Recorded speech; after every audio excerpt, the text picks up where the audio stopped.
And we are live. Happy Thursday, everyone. It is so great to see your beautiful faces. I just imagine seeing your beautiful faces. I feel like I can sense your energy, feel your energy, mainly because that energy is definitely radiating from our co host and our guest speaker today. So, for anyone who's not familiar, well, firstly, hello, every beautiful body out there. If you're not familiar with me, my name is Blair G. Hervey. I'm the founder and CEO of The Corporate Strategist. As always, I'm joined by my colorful co-host, my bestie and soul friend of 20 plus years, DeAngelo Crane. Everyone say hello to D, or D, say hello to everyone. Hey, bestie, it's your best friend, your good Judy, your homeboy, the speaker you have not booked, your diversity geek here for another day to bring you love and light on this episode of the Black DEIBA Collective. So, Blair, I'm very happy to be here as always. Excellent. And a big welcome to our guest, Crystal Howard. We are so excited to have you. Hello, dear. Thank you for being Thank here. you. No Thank you so problem. much. And welcome everyone to the Black DEIBA Collective Live. DeAngelo, you want to take it away for us? Yes, but before I do, I have to just say, you better be good to me and give a moment to honor the queen of rock and roll, Tina Turner, who passed away yesterday, 83 years old, a eight-time Grammy Award winner who also won several other Grammy Awards and Music Awards and on and on and on and on and on, all her accolades, and someone who is a true example and embodiment of survival and thriving and coming out of the ashes and rising like the phoenix. So may she rest in glory and peace and shine. And somewhere I'm sure she is showing out up in heaven and doing a good old dance for them and those beautiful legs. So just want to take a moment to honor her because we lost a legend yesterday in that of Tina Turner. Well, I hope she gets some rest. I hope she's not up there entertaining. My goodness. Can I she mean, that's what when it's in you, it's in you. You do it for life. Look at Patty LaBelle. Patty LaBelle just turned 79 yesterday, and she says she's gonna sing until she can't sing anymore, honey. Okay, I still wearing 16 stilettos. So I just hope that we live and keep shining, just like some of those iconic performers that are still here on Earth and those who passed away. Yeah, yeah. now That's what the what was the song that you quoted? You better be good with to me. yes, and it's one of my favorite songs by Tina Turner. Be good to me. Yes, and don't get me started today on that song. That's one of my and Proud Mary. That's the other one because she showed that in Proud Mary. If you want to see a performance, you gotta watch Tina Turner, or you can watch Angela Bassett do it too. But Tina Turner did it first, and then Angela Bassett did it. And what love got to do with it? She was robbed for her Oscar. But needless to say, today I just want to give all honor to the great Tina Turner. Now, Yes. Crystal, do you have a favorite Tina Turner song? Honestly, what's love got to do with it? What's love? Okay, the one that I love. Yeah. I never know the words, and I don't know the title, but it's the in house, out house. You Oh know, yeah. Yes. yeah, I like that one. Yes. It's House. called Nut Bush. Yes. I think it's called like Nut Bush City Limits. If anyone's listening, tell us what that is. Anyone watching, tell us what that is. But yes, so I'm glad you were ready for that. Okay. So every day here on the Black Diva Collective, we do what we call the art of the check-in. During 2020, one of the things that leaders learned about leadership is that empathy was one of the most important attributes and traits of a really inclusive leader. And so we were asking leaders all across my organization to do some deeper check-ins with your employees. And it's not just those surface level questions, it's really that how are you feeling? And we're going to practice that here on the Black Diva Collective. And we're going to do that with Crystal first. Crystal, how's your heart? How's your mind? How's your soul? How are you feeling today? I feel amazing and energized for the day. It's been an amazing day so far. Fantastic. And Blair Hervey, how's your heart? How's your mind? How's your soul? And how's your edges today? Child, these edges are done for. Okay, first of all, let's be clear. She just hopped off a flight and had to make sure that she was in this seat, so we didn't worry about the edges.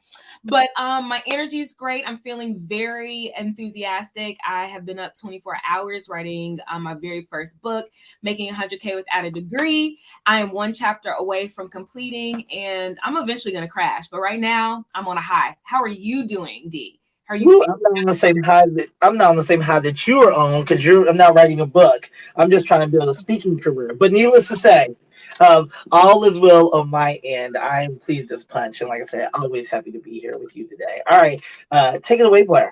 Of course. Well, again, welcome, Crystal, and thank you for joining us in this valuable conversation. If you all aren't familiar with Crystal, Crystal is a DE&I, so that's diversity, equity, and inclusion program manager at Amazon, my old stomping grounds, particularly for the global supply chain. She supports more than 2,000 employees across 20 different countries. And today we're talking about inclusive leadership with her today. Welcome again for the umpteenth time, Crystal. Thank you. I'm so excited to be here. Good. Well, you brought this topic to the TBDC virtual desk, and we'll definitely get into that momentarily. But before we do, I'm curious to know a little bit more about you. How did you actually get into this work? And if you can recall, what was that pivotal moment that said, I need to be doing this? I think several years ago when the George Floyd situation happened, I came from sales, totally different industry. I have 10 years plus years in corporate sales experience. And we were on a call with all of our leadership team, and they brought up the situation, and they kind of asked our few Black employees, because we didn't have much diversity. There's no diversity on the leadership team. And they asked us how we were feeling and how we felt during this time frame. In the middle of when the sales director had asked this, she started breaking down in tears. And I was like, this is really weird. My instant feedback was, oh man, like this is a hot topic at Amazon. This is, to be honest, at Amazon, hot topics are promotable topics, right? So I left leaving there saying, like, Black people have been discriminated against in the workplace for a gazillion years. And now all of a sudden this situation happens, and now you're asking us how we're feeling, and you have no representation in a leadership team. So I kind of took it with a grain of salt and was like, oh, we'll see how they actually react to this. And are they going to make change? Well, then I started seeing that my director, she used it as a promo opportunity. But really, at the end of the day, people that look like me were still struggling with certain situations. So I kind of got tired of it and said, you know what? Since she's starting an allies group, that to me, you're starting a performative allies group, not a allies for action. I started telling everyone I was starting this allies for action, aka people who actually want to take action and use their position of power to make a change in the workplace. And it kind of unraveled from there. And as I dug more into it and just started to learn about DE&I, it was nothing I ever thought I would do as a job. I started to grow more passion behind it because of a lot of situations, horrific situations I've been through in the workplace. Back then, I would question myself and cry every single day coming home from work and ask my husband, like, why is this happening to me? And that's when, like, I saw that this moment was kind of, maybe it was meant to be. Maybe all those situations were meant to put me now doing this work. And so I got really close with our leadership team, especially our white leaders. And that's kind of how I dug into really helping our white leaders understand like the different perspective and the work that they need to do, and that they're part of this process change in the workplace. We need them to be involved, right? And that's kind of how I started from there. And it just kind of took off. Like I had people contacting me all the time because they felt more comfortable to talk to me than to talk to HR. And I would always remind them, I'm not HR, but I'm an open book, and anything you share with me doesn't leave here, and try to give them guidance in specific situations that they were managing through in the workplace. I'm so proud of you, Crystal. I mean, I really relate with your path, mainly because, again, we both have these sales backgrounds. And I think that is really going to benefit you if it hasn't already, because you're able to present a business case and you're able to share this, like you said, with those leaders, and you have their ear and really make an impact. So I'm proud of you, and I'm excited for you in this conversation. Thank you.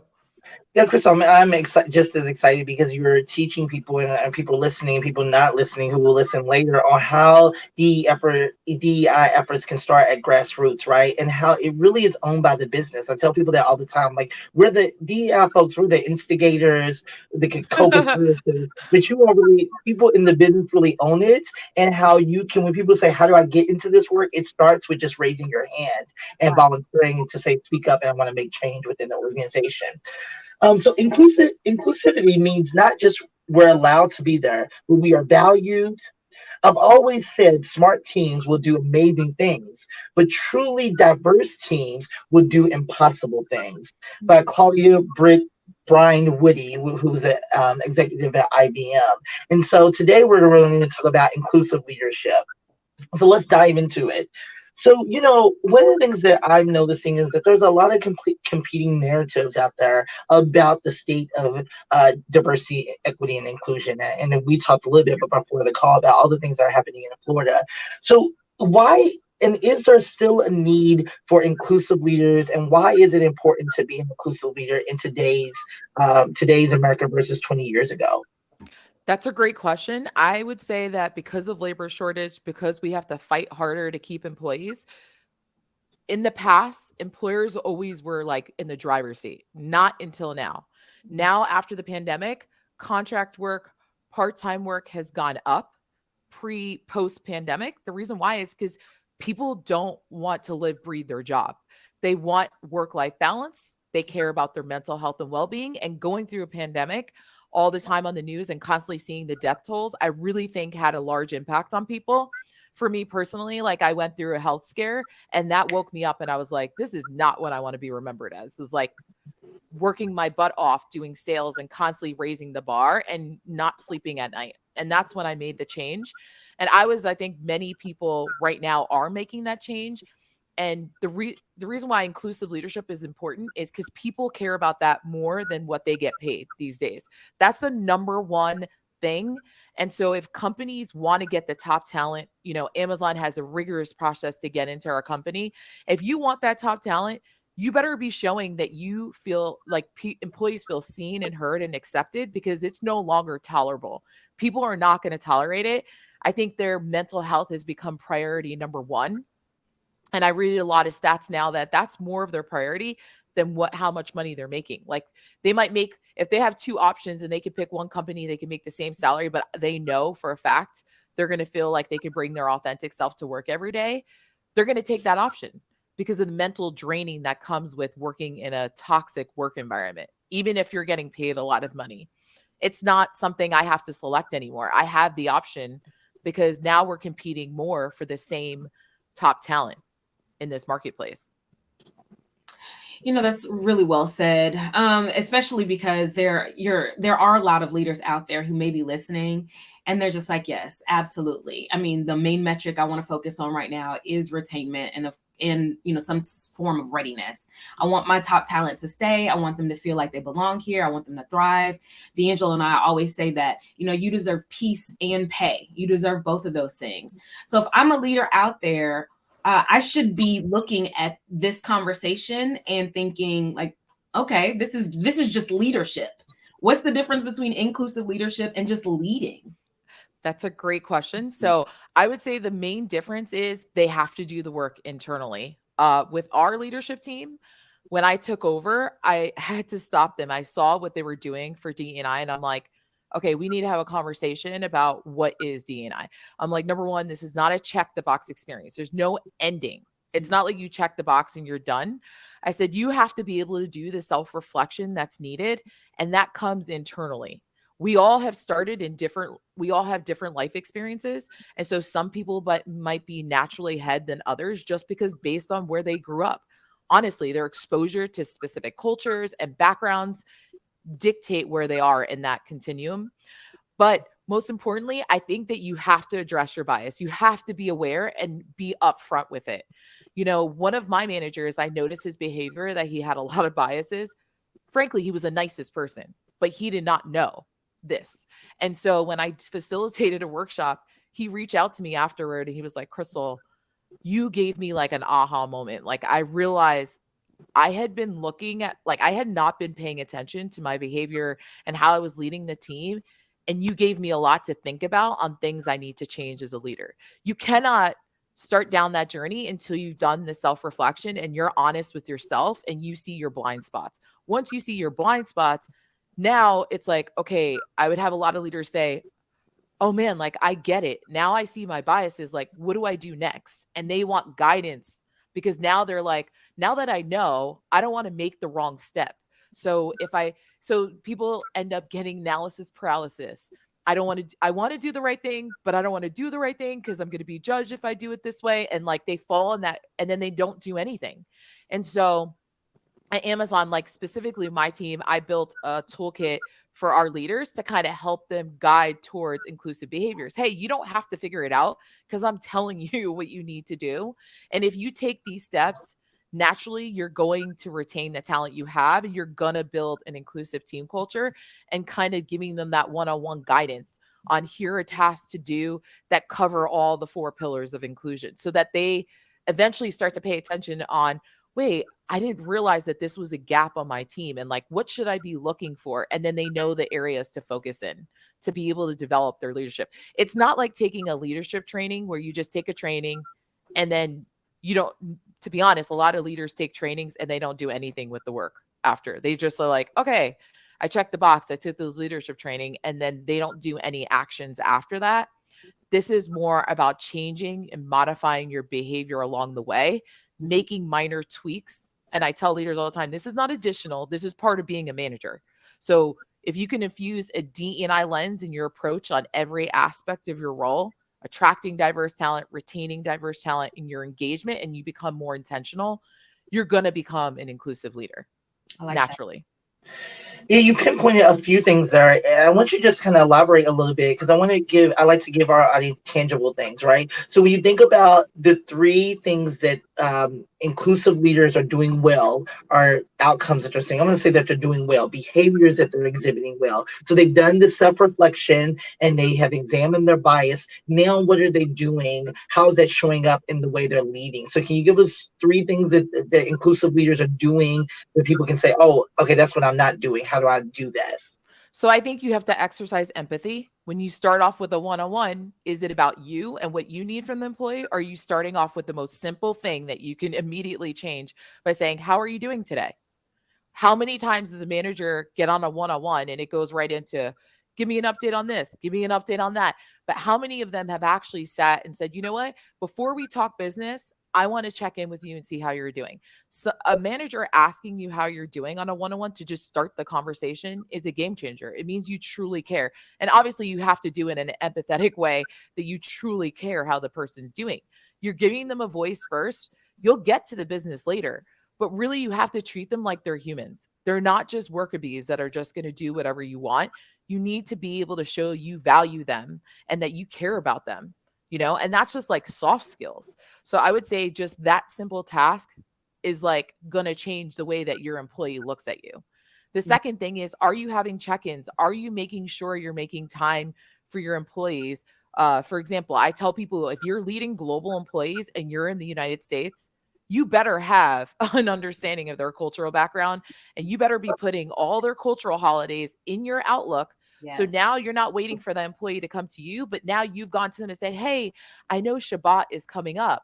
How are you all going to celebrate? Like, instead of you waiting for the employee to tell you, you should be intentional in trying to build a stronger relationship with that employee as much as possible. And then I would say the last thing is leading inclusive meetings. Not everybody is super vocal. So how are you making sure all voices are heard that accommodate introverts versus extroverts? And you could do that before the call. Hey, I know that you typically don't like sharing on the call. Is there anything you want to add to the conversation?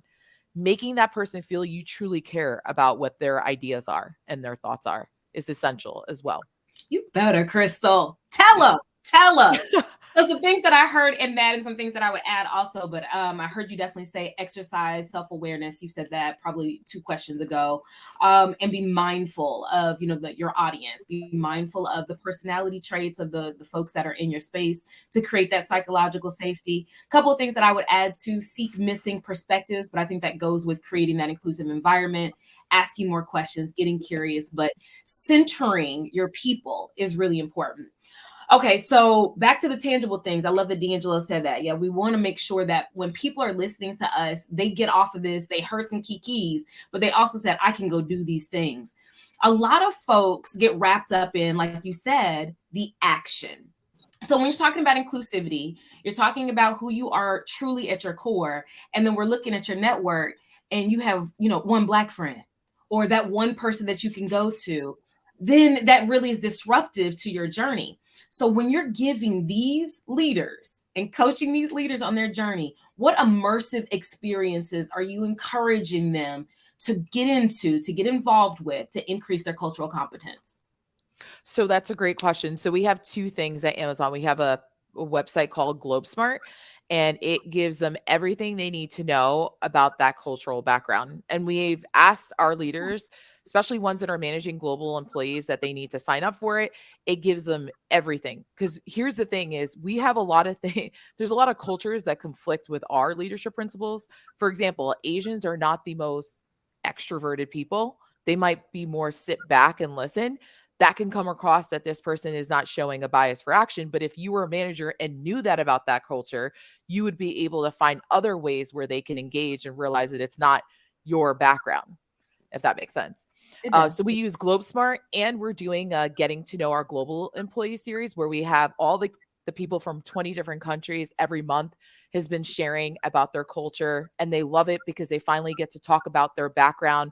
Their managers are attending, their peers are interested because they might want to go visit that country. And then they also talk about what are people like in this country? Like if I was to come to your country and we're working together, what are things I should know when it comes to communication expectations, when it just comes to engagement, so that we can have the best relationship and have a successful business relationship as possible. I love that. And hopefully they're visiting as well. Yeah, and I think I love those examples. If you're not lucky to have those robust programs, I would just say doing that cross-cultural, multicultural mentorship really is going to help you as well, right? So, how many people have mentors? I mean, have mentees that don't look like them if you're a leader, right, in the organization. And then once you start building those relationships and that psychological safety with that person, how might you then extend that relationship or that mentorship to some more personal, deeper things, right? I always tell people one of the most significant questions a leader asked me one day was like, would you rather be called Black, African American, person of color, right? And for me, I said, oh, I like to be called uh, Black. Some people prefer African American. Then we talked about how people of color diminishes other people's all of our different experiences, right? But it's only because we built those relationships with each other, and we became she became an ally, and I became an ally of her growth and development, right? And so I think that's how we do that.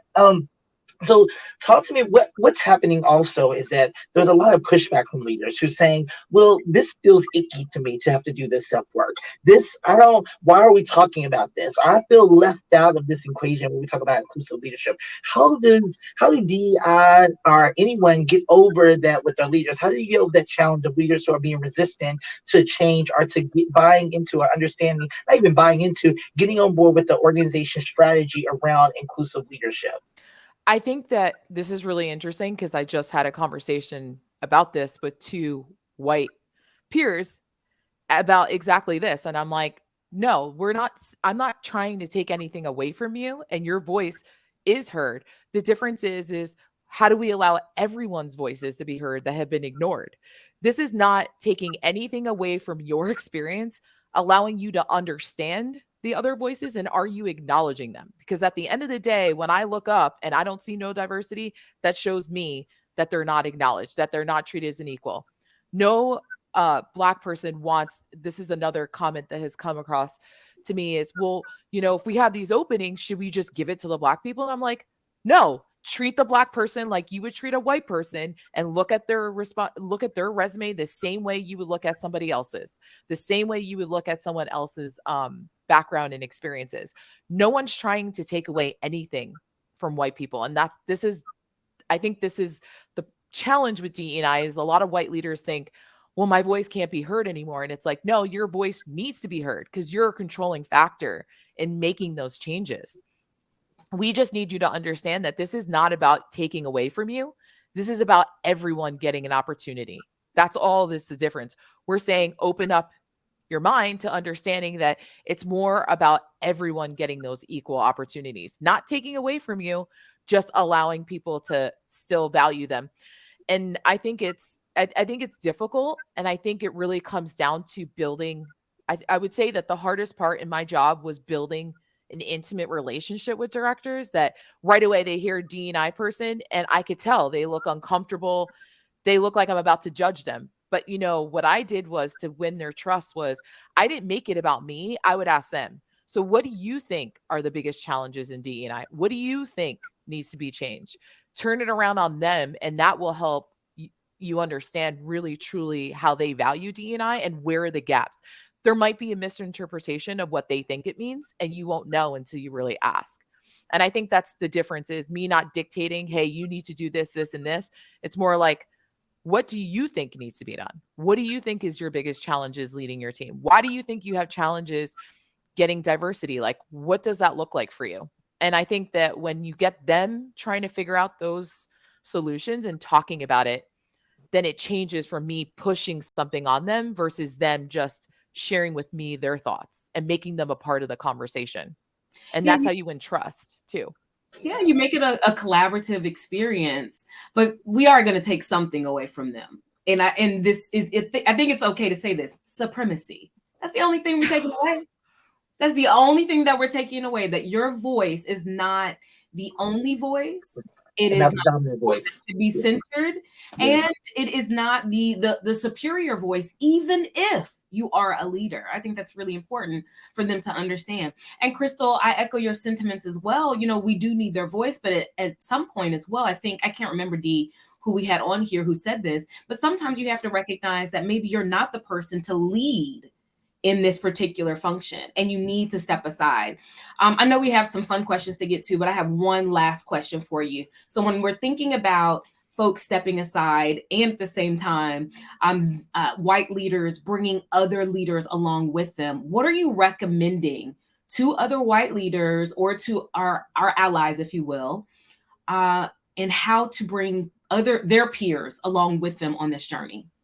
So I position it as, hey, I give them, if they tell me, hey, Crystal, I want to support you, because a lot of people say they want to do something, but they don't actually do it. Mm-hmm. I always challenge them. Hey, I have an employee that I think you would make a great sponsor for it. These are the things about them that I think you would be able to add value to their experience and their career.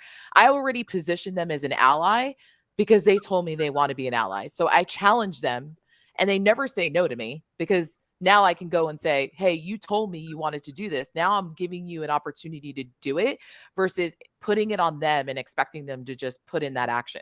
I kind of challenge them with task of, hey, I have somebody who's really looking for a mentor, and I think you would be so valuable. And I tell them why, what value they can offer this person. And I align them with someone who isn't getting much attention, you know, is lacking career development, that they can truly build a connection with and add some value to, so they can see how they can partner with someone. I'm kind of enforcing being an ally for action, which is like my big thing. And so that's truly what I do. And a lot of people at Amazon that have been like all pro DEI or trying to get them on board, when I talk to them and I feel like they truly now understand the ask, then I challenge them with task and say, hey, I could use a favor. Like, this person is looking for this experience, and I know that you're really good at this, and I think you could help them. And no one has ever said no to me when I've tried that approach. I think you have to challenge them to do something out of their comfort level, but then also provide that support so that they feel more apt to do it. Thank you for that. Hopefully that answers your question. And I think if it didn't, Crystal, just we don't have time. We don't have time. The question is, and then maybe this is just a part two, but for everyone out there, leaders that are watching, what I really want to know is, how are you, white guys, white men, white leaders, going to bring more white guys and more white leaders along with you in your allyship journey?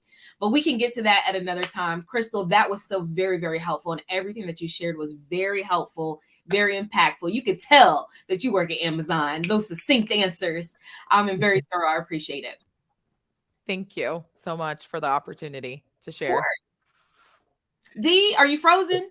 No, I'm waiting for y'all to talk. Okay, so are we doing a fun question? My fun question is that what's the last song that you had on repeat? It was a new Kaytranada song. Oh, I love Kaytranada. That's so fun. Okay. Yes, okay. Are you doing a fun question, Blair, or no? No. I'll pass. I'll pass. All right. Okay. Well, our shout out for today goes to Hilda Bassi. Hilda is a Nigerian chef, a restaurateur, and content creator and foodie who recently broke the Guinness Book World Record of cook time, which was 88 hours, and she cooked for 100 hours. And she made over 100 meals with 55 different recipes, really showcasing Nigerian cuisine. So please go find Hilda. She's amazing. But I'm going to send it to you. You love her fashions too. You can find her on the Instagram and all the good work that she's doing there in Nigeria, cooking up a storm. So that is my shout out for today to Hilda Bassi. Like I said, she's a fantastic person to follow and great energy. All right, Blair, back to you. Oh, another thing is I have to mention you all. Send us to Afrotech. Woo! Blair and I want to go down to Afrotech and interview people and talk to people there on the grounds of Afrotech. And so we need your help. We're asking you all, our viewers, corporations, whomever, to donate or get your funds together and send us on down to Afrotech. And if you need to, if your corporation wants to sponsor us, we will wear your t-shirt and we will say the Black DEIBA Collective and blah, blah, blah, blah, blah. Or we need to have all 5 of them on the back. We'll do that too. But send us down to Afrotech to talk to your employees, your friends, your family there, and to connect with them. So that's the other thing. Okay, Blair, back to you now. You did it. Great job. I appreciate it. Well, hey, y'all, as you can see, we are full of liveliness during your lunchtime. So make sure that you join us every day at 12 p.m. every weekday at 12 p.m. Pacific, 3 p.m. Eastern Standard Time for your daily dose of D&B with D&B on the Black DEIBA Collective Live. Y'all have a great day. Thank you again, Crystal, for your time. Everyone have a great week. Bye.